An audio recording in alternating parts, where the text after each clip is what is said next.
Hi hello నమస్తే welcome to my channel. ఈరోజు నేను మీకు లాప్సీ రవ్వ ఉప్మా ఎలాగ చేయాలో చేసి చూపెడతాను. ఫస్ట్ బాండీ పెట్టుకొని అందులో 2 స్పూన్స్ ఆయిల్ వేసుకొని 1 స్పూన్ శనగపప్పు 1 స్పూన్ ఆవాలు వేసుకొని మిక్స్ చేసుకోవాలి. తర్వాత ఆనియన్స్, క్యారెట్, పచ్చిమిర్చి వేసి బఠానీ వేసి మిక్స్ చేయాలి. అలా మిక్స్ చేస్తూ ఉండాలి ఒక 2 మినిట్స్ అవి వేగే వరకు. అవి వేగిన తర్వాత కరివేపాకు, ఒక రబ్బ కరివేపాకు వేసుకొని అది కూడా మిక్స్ చేయాలి. అది కూడా మిక్స్ చేసిన తర్వాత కాసేపు అవి వేగే వరకు ఉండి తర్వాత 1 గ్లాసు లాప్సీ రవ్వకి 2 గ్లాసెస్ ఆఫ్ వాటర్ వేసుకొని అది కూడా బాయిల్ అవ్వనివ్వాలి. తర్వాత మనకి కావాలంటే మీ చాయిస్కి తగ్గట్టు మిల్ మేకర్లు వేసుకుంటే తినేవాళ్ళు వేసుకోవచ్చు, తినలేని వాళ్ళు మానేసుకోవచ్చు. తర్వాత 1 స్పూన్ సాల్ట్ వేసుకోవాలి, మీ టేస్ట్కి తగ్గట్టు వేసుకోవాలి. నేనైతే 1 స్పూన్ వేసాను, అది కూడా వేసి మిక్స్ చేశాను.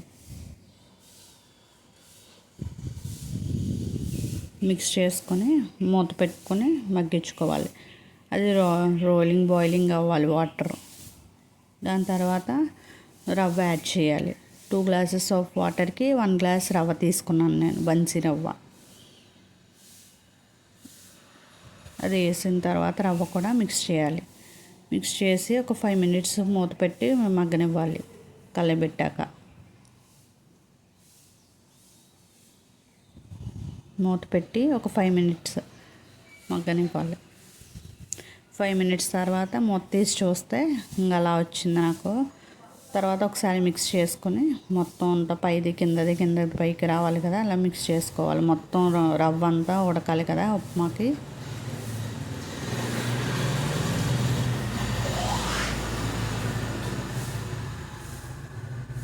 అలా మిక్స్ చేసుకున్న తర్వాత మళ్ళీ మూత పెట్టి ఒక 2 మినిట్స్ మగ్గనివ్వాలి. 2 మినిట్స్ తర్వాత మూత తీసి చూస్తే ఇంకా అలా వచ్చింది. తర్వాత ఇంకొకసారి మిక్స్ చేసుకొని ఇలాగా ఉడికిందో లేదో రవ్వ చూసుకోవాలి మనం ఉప్మాకి.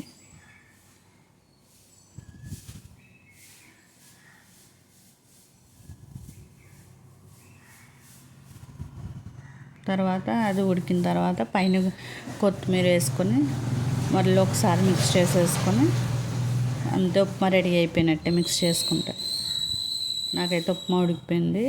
చూడండి కలర్ఫుల్గా ఎలా ఉందో. అంతే, ఉప్మా రెడీ.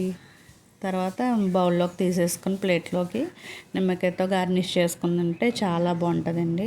మీకు ఈ వీడియో నచ్చినట్టయితే మన ఛానల్ సబ్స్క్రైబ్